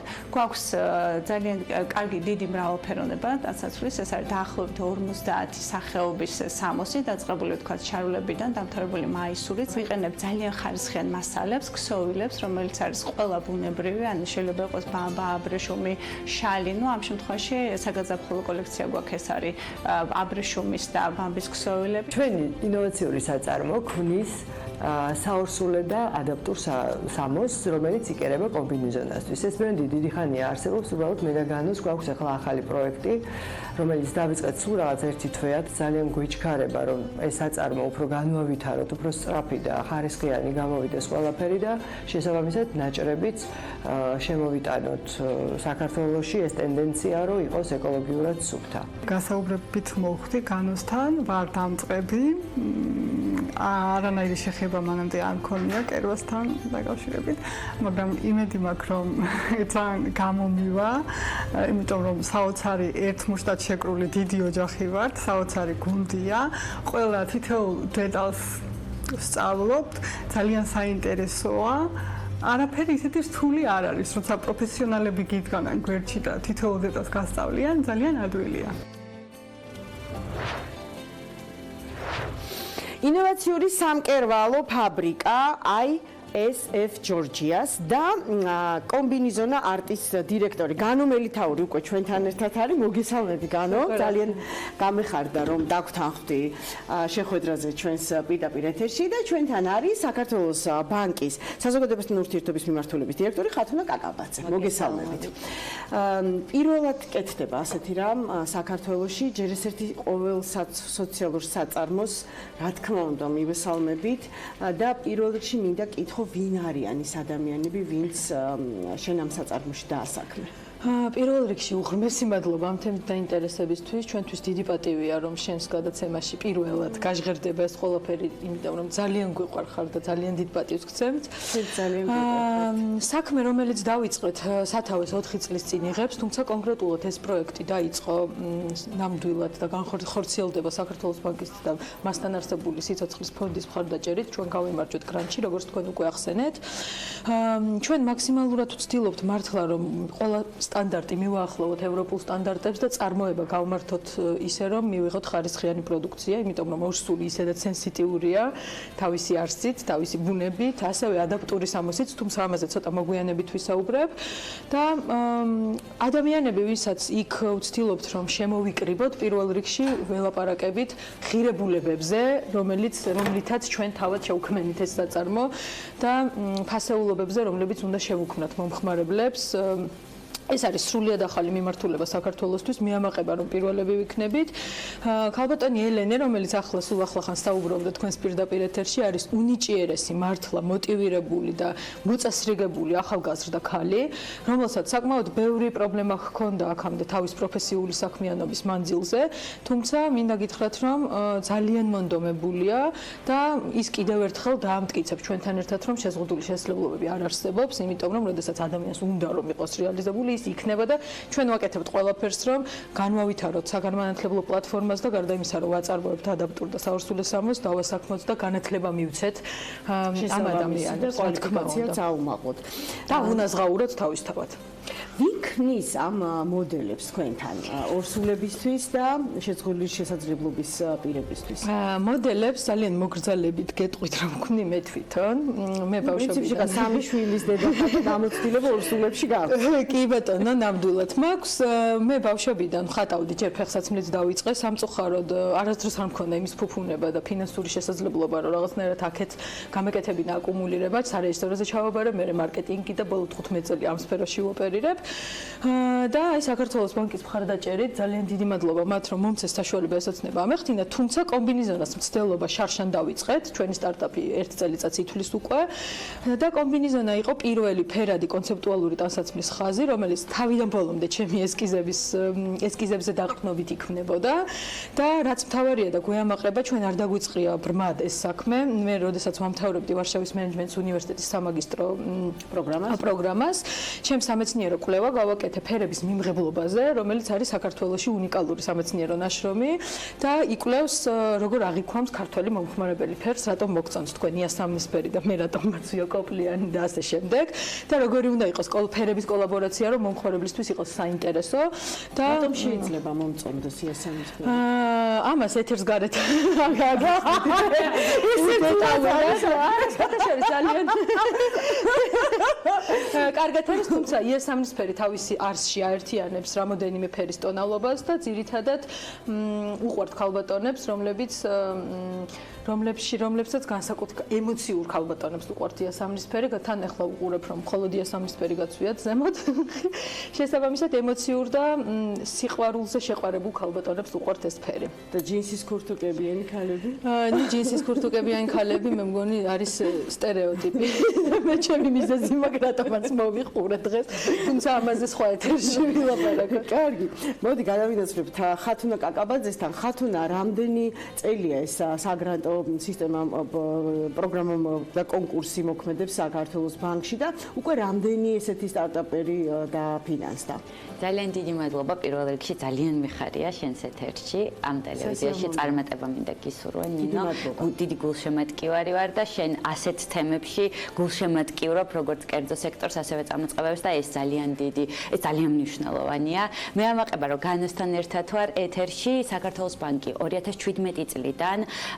აფინანსებს სტარტაპებს იდეებს რომელიც სოციალური მეწარმეობის გარშემო იქნება 2017 წლიდან ჯამში 10 პროექტამდე გვაქვს დაფინანსებული 400,000 ლარზე ცოტა მეტი გვაქვს გამოყოფილი ამისთვის ყველაზე მნიშვნელოვანი არის რომ ზოგადად ამითი დავიწყეთ ესე ვთქვათ განოსი თავის სფეროში არ იყოს ჩვენც ესე ვთქვათ ამ სფეროში ვართ ინოვატორები და შესაბამისად პირველებმა დავიწყეთ სოციალურ საწარმოებთან დაკავშირებული აქტივობები ძალიან მნიშვნელოვანია ეს პროექტი ბანკისთვის სტრატეგიულ მიმართულებაში როგორც კორპორაციული სოციალური პასუხისმგებლობის მქონე კომპანიისთვის იმიტომ რომ სოციალურ საწარმოს აქვს ორმაგი დატვირთვა ეს არის როდესაც რაღაცა იდეა პროექტი ხორციელდება ბანკის დაფინანსებით და აგვარებს ეს იდეა და პროექტი სოციალურ საკითხებს ასე ვთქვათ ჩვენს რეალობაში და განსაკუთრებით მნიშვნელოვანია რადგან ითვალისწინებს შეზღუდული შესაძლებლობების მქონე პირების დასაქმებას და ამაში განოც აქტიურად არის ჩართული და ძალიან მიხარია რომ ესეთი პროექტი გამოვიდა დიდი მადლობა.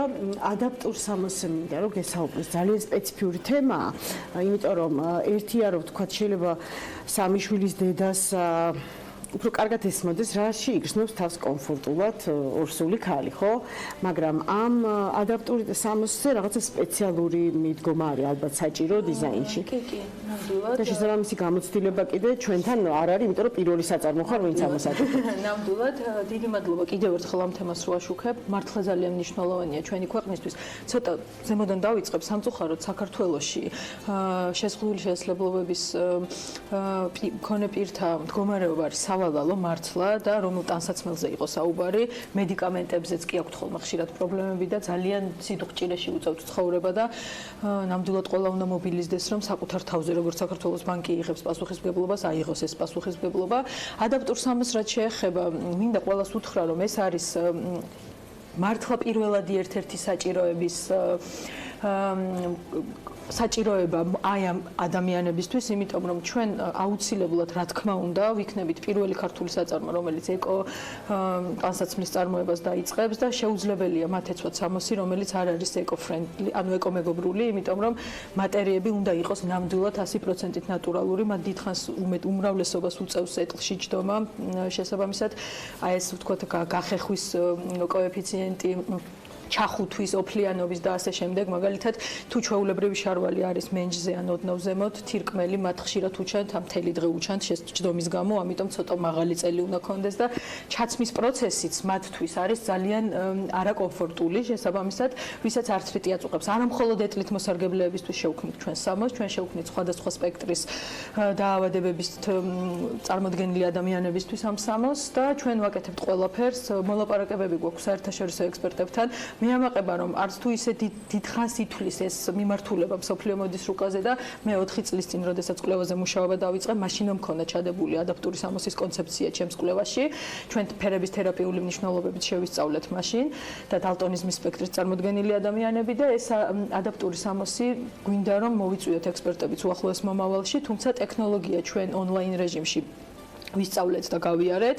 ვეკითხებით აზრს უცხოელ ექსპერტებსაც და ვაკეთებთ ყველაფერს რომ ეს პირველი პროდუქცია რაც იქნება მოვახერხოთ და უფასოდ დავურიგოთ ამ ადამიანებს და მათ გავაგებინოთ რომ ამის უფლება აქვთ რომ ასეთი სამოსი კონდეთ და ამის საჭიროება გააჩნიათ გვეხმარებიან თავად შეზღუდული შესაძლებლობების მქონე ადამიანები და რაც მიხარია ყველაზე მეტად მე ყოველთვის კონსულტაციებს რა თქმა უნდა თანამშრომლობთ ანიკასთან რომელიც ასე ვთქვათ გვაწვდის ინფორმაციას ამ ადამიანების შესახებ და ჩვენ სისტემატიურად ნებისმიერი მოდელი რომელიც გამოვა გარეთ და საზოგადოება იხილავს, სხვათა შორის საორსულეზეც ამ ლოგიკით მივდივართ, ვამუშავებთ ფოკუს ჯგუფთან, როდესაც მე ვქნი დიზაინს, მე ვამუშავებთ ჩემს წარმოების ხელმძღვანელთან ერთად, მე აუცილებლად ფოკუს ჯგუფთან გავდივართ კონსულტაციებს და მხოლოდ დატესტილი და 100-ჯერ გაზომილი პროდუქტი გამოვა მომხმარებლამდე.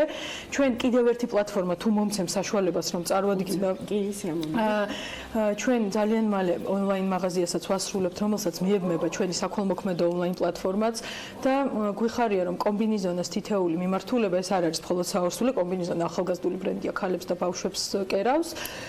თითოეულ მოდელში ჩვენ ბიზნეს მოდელი ისე ავაწყეთ, რომ მინიმუმ 30-40% ავტომატურად ჩაბრუნდეს ადაპტურ სამოსში, ანუ ჩვენ არ ავიღოთ ეს შემოსავალი და მაქსიმალურად ვეცადოთ კერძო სექტორის მობილიზებას და ყველას თუ ვინმე ახლა გვიყურებს, გამოიჩინოს თავადაც ინიციატივა, რომ დაგვეხმაროს და გვერდში დაგვიდგეს. 1-2 კომპანია უკვე გამოჩნდა და მზაობა გამოთქვა, რომ თავის მოწყვლადი ჯგუფისთვის შეიძინოს პირველი კოლექციები. ჩვენთვის მნიშვნელოვანია, რომ უფასოდ მივაწოდოთ პირველი 2-3 ნიმუში ამ ადამიანებს და გავასინჯინოთ და მივცეთ საშუალება, რომ ერთი ხელი მაინც გქონდეთ. ჩვენ ფიზიკურად ვერ გავწვდებით ჩვენი მატერიალური რესურსით. მეტს, ამიტომ მოუწოდებთ ყველა კომპანიას, რომ ჩაერთოს და გამოხატოს თავისი თანადგომა და რაღაცნაირად ხელი შეგვიწყოს. კომბინიზონა არტის დამფუძნებელი განო მელითაური და საქართველოს ბანკის საზოგადოებასთან ურთიერთობის სამსახურიდან ხათმა კაკაბაძე იყვნენ ჩვენთან სტუმრად, იმისთვის რომ ახალი წამოწყების შესახებ პირველად სწორედ ჩვენს მაყურებელს ჩვენი ეთერიდან გაეგო, მე გისურვებ მთელი გული წარმატებებს და თქვენს გვერდში ვიგულეთ მთელი ჩემი გუნდი, რომელიც ამ ეტაპზე ასრულებს პირდაპირ ეთერში მუშაობას. ჩვენ უკვე უშაბათამდე დაგემშვიდობებით, უშაბათს 12:15 წუთიდან კვლავ შევეცდებით ბევრი სააზროვნო და სანახაობრივ შემოსავლით.